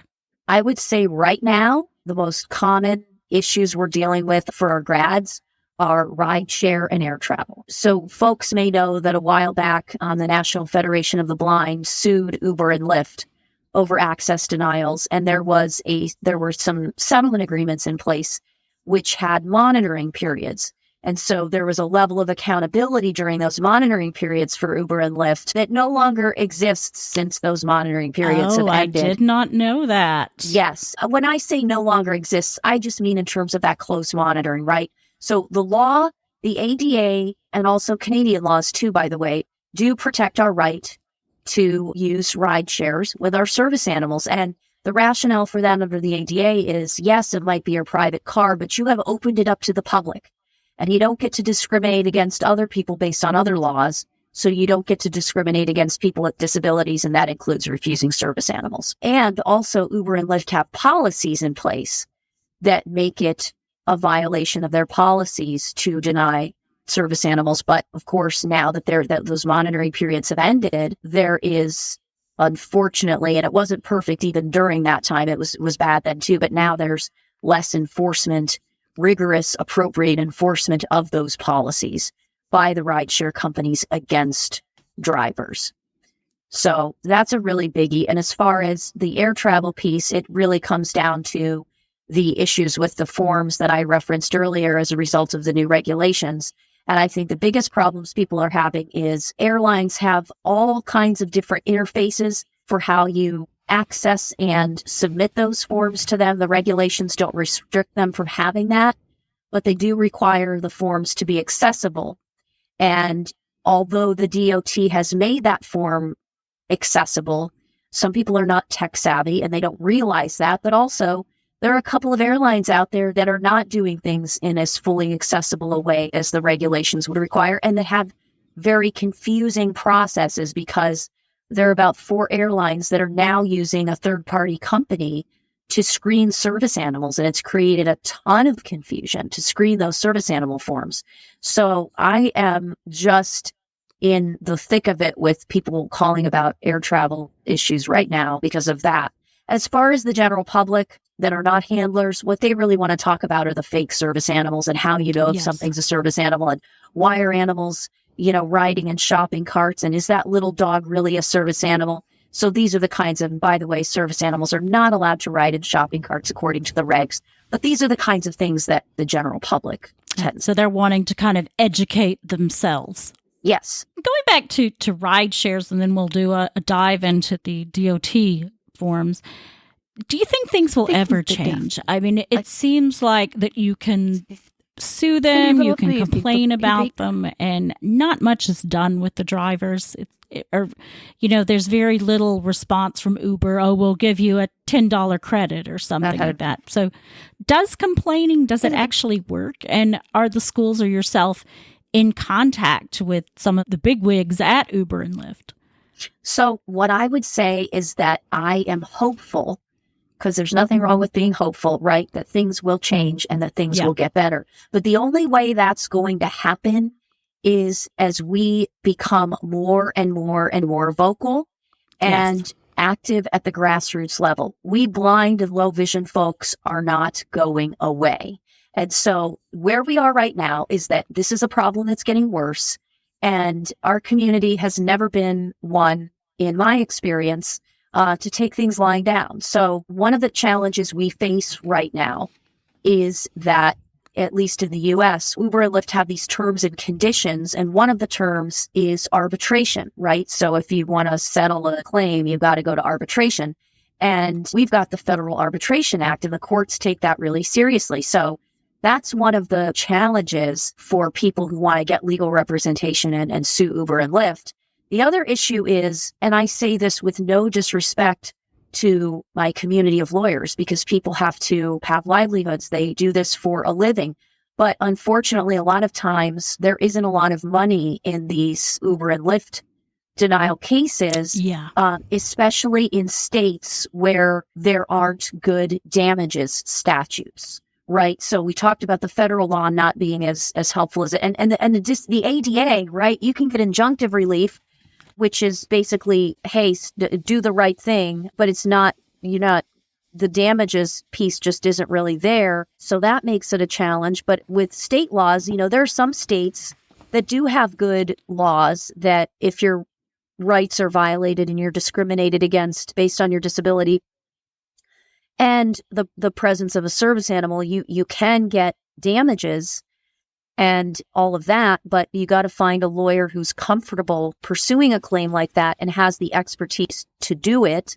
One of the things we find with every state and U.S. territory has a mandated protection and advocacy agency that represents people with disabilities in legal issues related to the disability. But the trouble we have there, too, is that there's a great deal of under-resourcedness. So one of the things, people can do a couple of things. Obviously, you can file a complaint in the app and presumably get your $10 credit, even though you might have missed your appointment and so on and so forth. There also still is the NFB rideshare survey that is there. I think, they are still collecting data as they consider their next strategy. And I think that survey remains open for them to still collect data. But one thing that people are doing right now, and I've made sure to kind of tell people to recommend that they try it, but also to manage their expectations as well, is to file complaints with the Department of Justice. And the process is fully accessible and not super complicated. But when you file a complaint with the Department of Justice against one of these rideshare companies,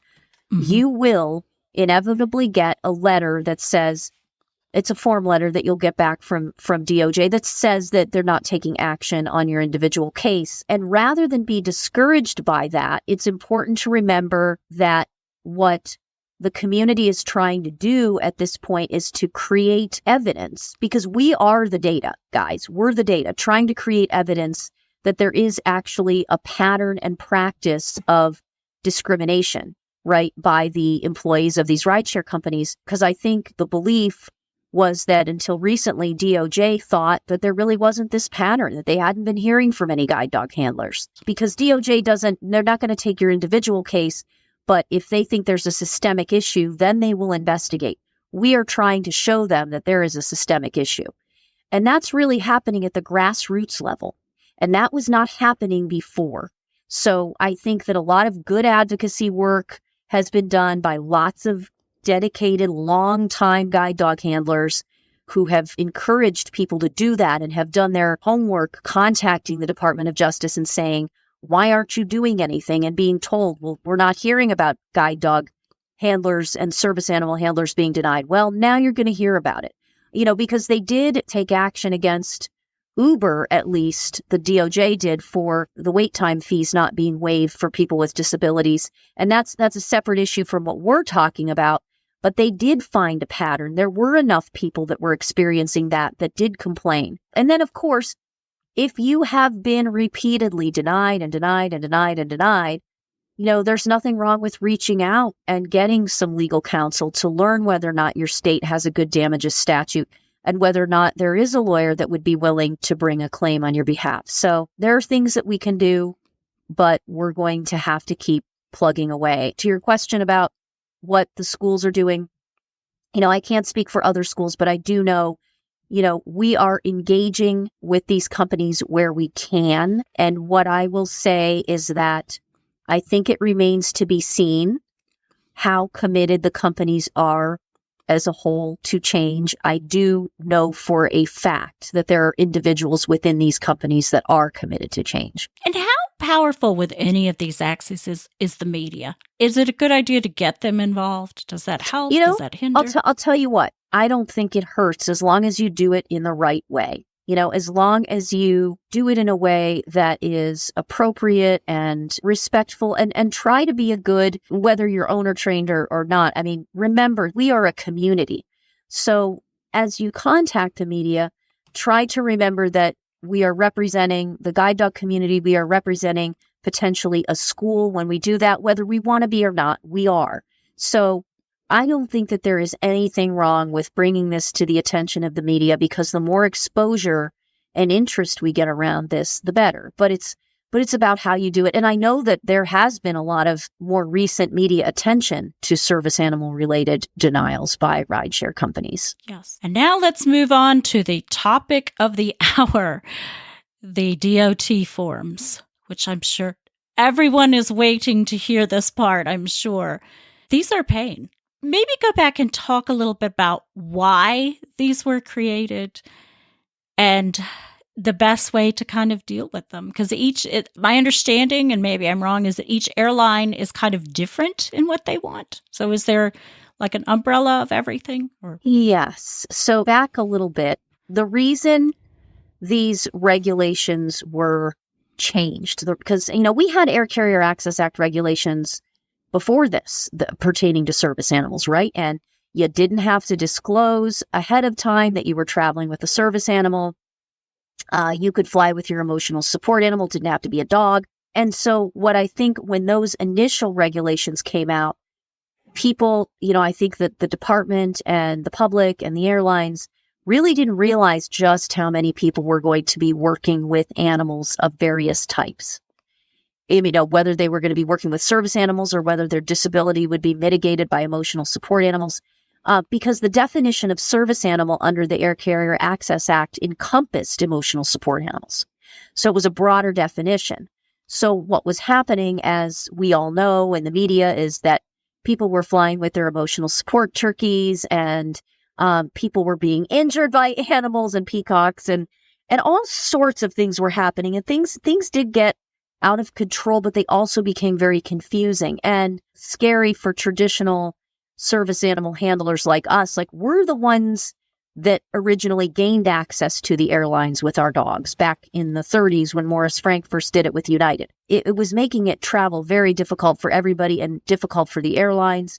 And so that's when there was a decision to work on new regulations. And so there was an advance notice proposed. Well, there was a lot of negotiations that went on among representatives of different stakeholders. And I was not working at the Seeing Eye at the time that as people say, the regulation negotiations were going on. But when I arrived here, the department had put out the advance notice of proposed rulemaking, looking for public comment on things to be included in the regulations. And then they put out the actual notice of proposed rulemaking with proposed regulations and asked for public comment. And one of the reason that they were really putting these new regulations in place was to do a couple of things. One was to more closely align the definition of service animal under the Air Carrier Access Act with the definition under the ADA, and also to eliminate some of this confusion about service animals and animals that were allowed to fly, and to deal with some of this abuse that was happening. So the Seeing Eye, because that's one of the things that I do here, and obviously had input from others who had lots of in the organization, when we saw the proposed regulations, there were things in it that are worse than what we actually ended up with. There was stuff about no online check-in for those of us with service animals, having to get to the airport extra early to do it. Things that we were very vocal about, how that was just unequal treatment, unduly burdensome, and just unacceptable and unconscionable for all sorts of reasons.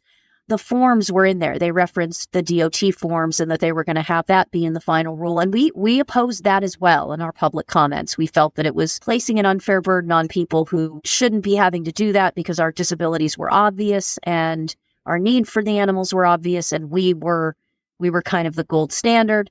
And also we had serious concerns about whether accessibility issues were going to be well understood. So then the final rule comes out, and we do have to do the form. Now, the airlines are only allowed to require, so there's the DOT form that we talked about, attesting to health, training, and behavior, but there's also a form that if you're flying, and I think, Bonnie, you've probably experienced this already, if you're flying for 8 hours or more, you have to do the relief attestation form, Yes. attesting that your dog either won't go on flight or that if they do, you have a way of managing it. Now, the thing that is good about these forms, if there's anything good about them, is that they are standardized in that the airlines are not allowed to make up their own forms. They have to use these. But where they do have latitude is how they do it. So the airlines are allowed to require that you complete the form and submit it up to 48 hours in advance of your flight, if you made the flight 48 hours in advance, the reservation, right? So if you have a funeral or something that you're attending and you didn't, or somebody had a family emergency and you didn't find out about it until a day ago, that's a different thing. But the airlines are allowed to require it that way. And they have to make it available in an accessible format, which all that means is it has to meet the web content accessibility guidelines that require that it be, they can have a fillable PDF, and that's enough to make it accessible.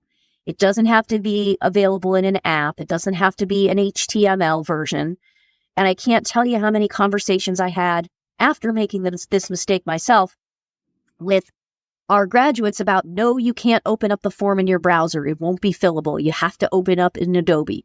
But what has happened is that airlines have different strategies for tying the form to the reservation. If you go on Delta's website, how they want you to upload the form and the information that they need from you, or how it's processed, the user interface can be different than it is for, say, United. Like United now has a thing where they've created an HTML, they've taken the information, put it into an HTML format that you could fill out, and then that generates a PDF that you then upload into your profile.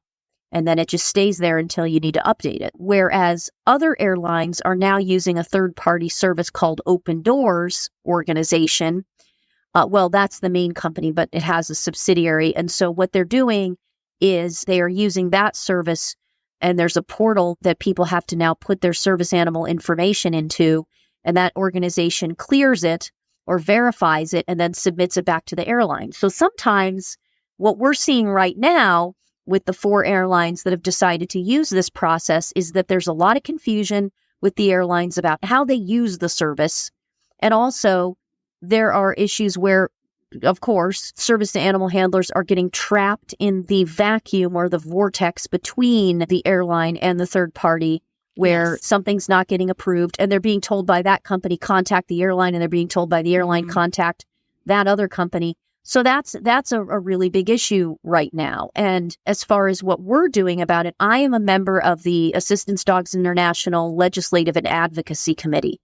And we are doing a number of things, but our primary focus this year especially is dealing with the fallout, which continues to change and morph from these new regulations and from how airlines have decided to apply them. Because the regs are very specific about certain things, but they give airlines latitude on other areas. And that is where we're running into lots of issues. So we are working with the airlines to try to get them to streamline the process as much as possible. We are in close communication with DOT about the issues we are seeing, and we're continuing to engage. And one of the things that I will say is, if you're experiencing an issue where you feel like the airline has discriminated against you, and you've been to the airport, you asked for a CRO, a complaint resolution official, and you either didn't get anywhere, you're not satisfied with the result, file a complaint with the Department of Transportation.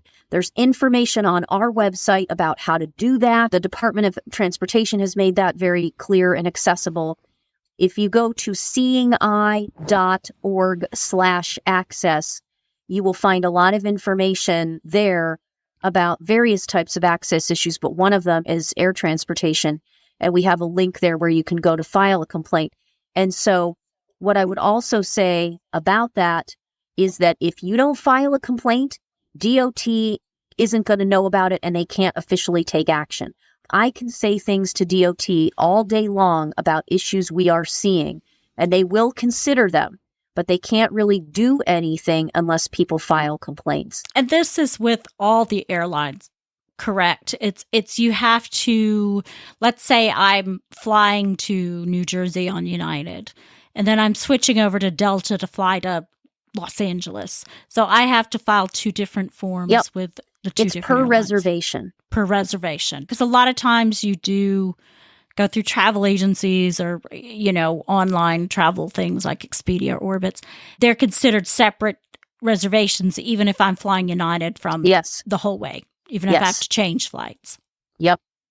Yeah. Well, I mean, if it's one reservation, but if you're flying on, if it's, say they've booked, it might be one Expedia reservation or Expedia confirmation number, but you've got different airlines that you're flying, and that was the cheapest way to do it, and that's why you used Expedia. But it's a United reservation and a Delta reservation. You might have flown there on United, you're flying back on Delta. Yeah, you're going to have to do it for both airlines.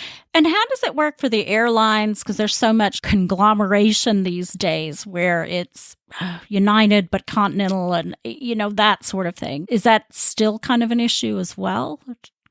Well, I think it's pretty clear who the major airlines are, right? I mean, yeah. If you book your flight on that really shouldn't matter. So like United Express, right? Or Republic or whatever it is, that's a subsidiary of United. If you're still going to the United website to book your flight, it's still through United. There are a couple of really small little airlines. And if your destination is not in the United States, but you're flying out of the United States or vice versa, you still have to do the form.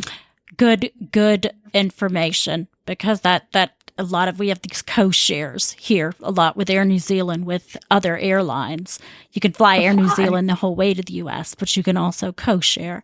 And we do have U.S. carriers, American and Delta, that are flying out of here now. So you would still have to deal with them on an international basis. And what I would strongly recommend that people do, because, we can be frustrated, but we still want to travel and we got to do something. So what are we going to do?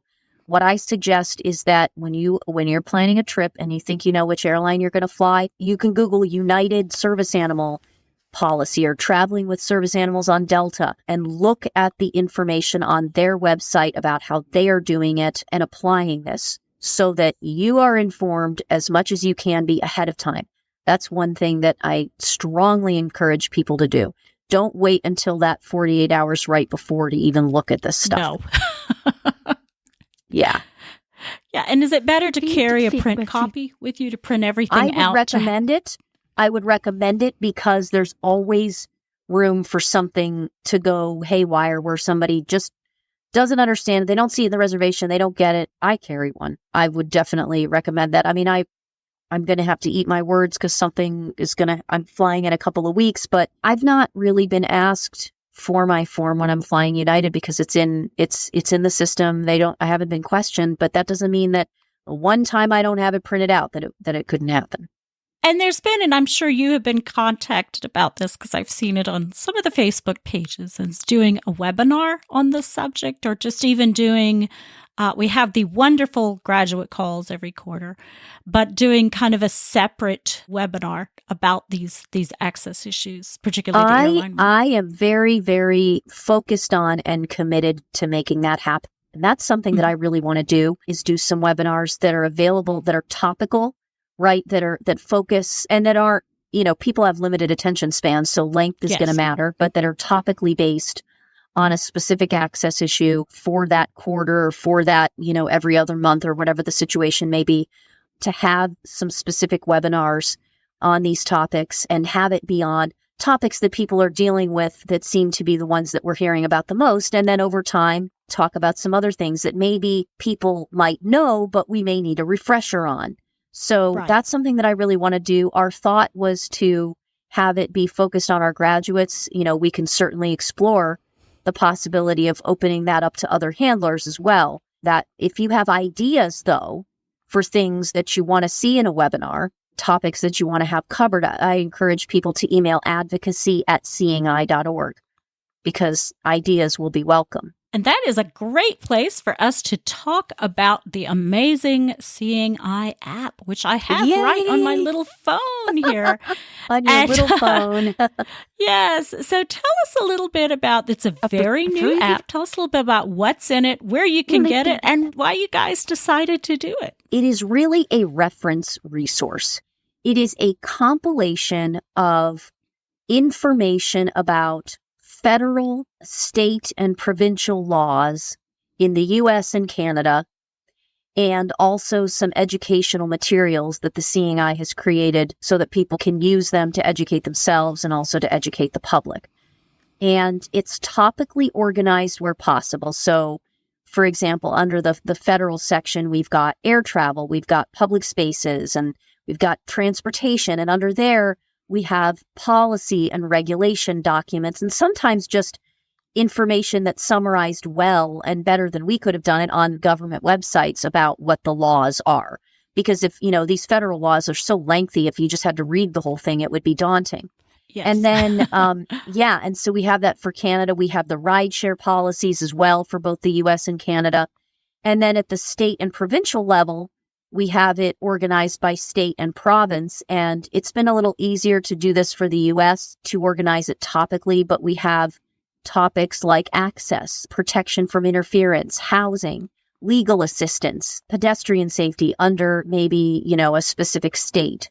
And under Canada, for a province, we might have the two specific laws that pertain to guide dogs.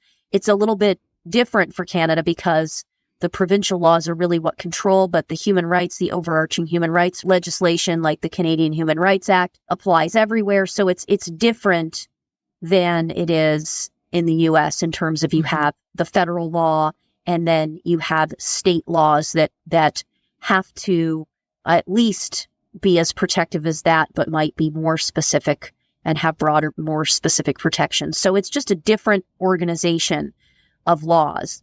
And, we have in the educational materials, we have our taxi and rideshare flyer. We have the Guide Dog at Work campaign, which is something that I think is very important for getting the word out about interference. One of the things that we've tried to do is make it searchable. So there is a search bar and you can type in, because we're limited a little bit by how the search function can work in Apple and iOS. So if you're at the high level, you might just type in New Jersey and see what documents come up for New Jersey. If you're inside of a document, though, and these are PDF documents, and we did that for a number of reasons. One of them is it being easier to push out updates on this. But let's just say you've opened up the New Jersey access law and you've opened that document, but you want to see if it says anything about hotels. Well, you can use the item chooser by 2-finger tap 3 times and open up the item chooser and search within that document for a specific word. So that's how you might do some searches. But what I will also say about this is right now, this is our first version and we're going to be releasing a new version in the next few weeks that has incorporated some of the feedbacks that we've received about accessibility and how we can make things better. And then hopefully in the very near future, we're going to be releasing, I need to be careful with that. The very near future is the later version of the app on iOS. Hopefully sooner than later, we will be doing the Android app. That's going to take a little bit more time.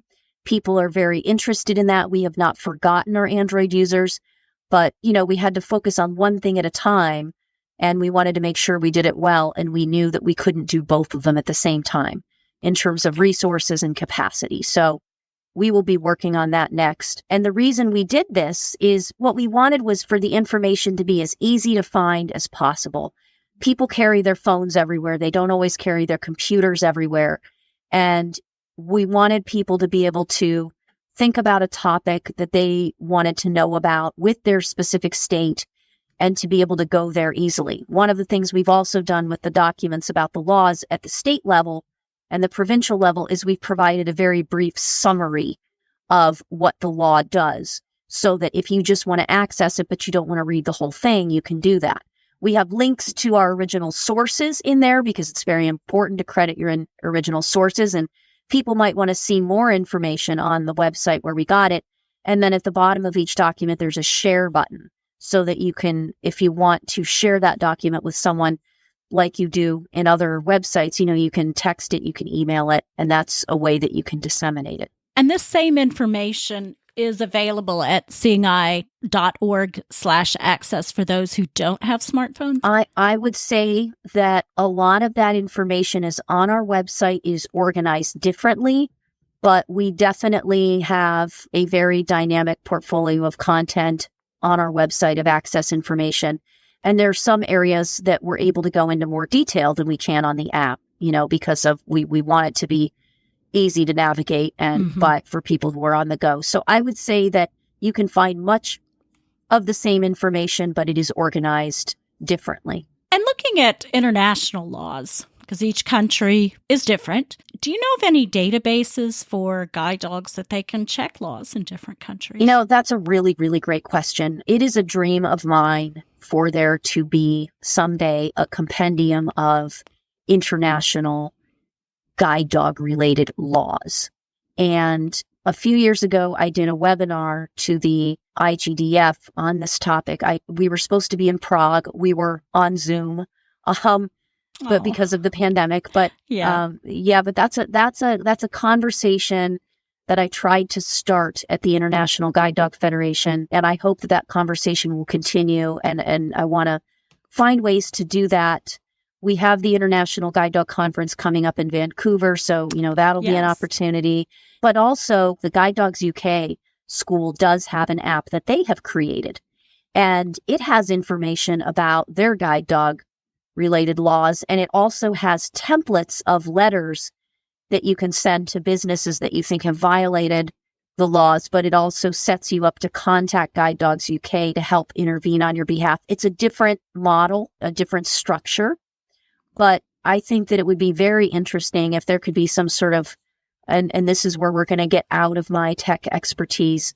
Well, I wouldn't even call it tech, my tech knowledge. Let's just put it that way, because I think it would be great if there could be some sort of interconnectedness between these various resources, whether it's web-based or whether it's on the app stores somehow.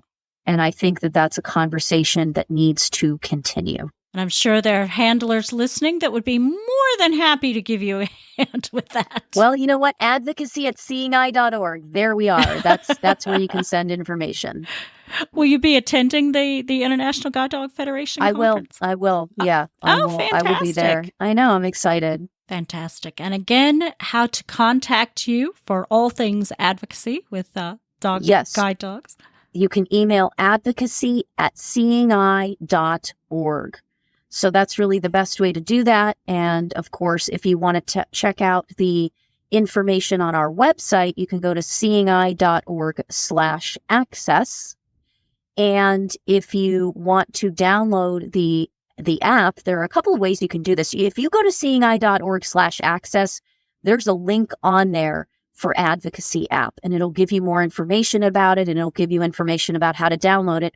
But all you really have to do is go to the Apple App Store and type in Seeing Eye Advocacy, and that will come up. You can also ask if she's working Siri to do that on the App Store, and that's how I found it.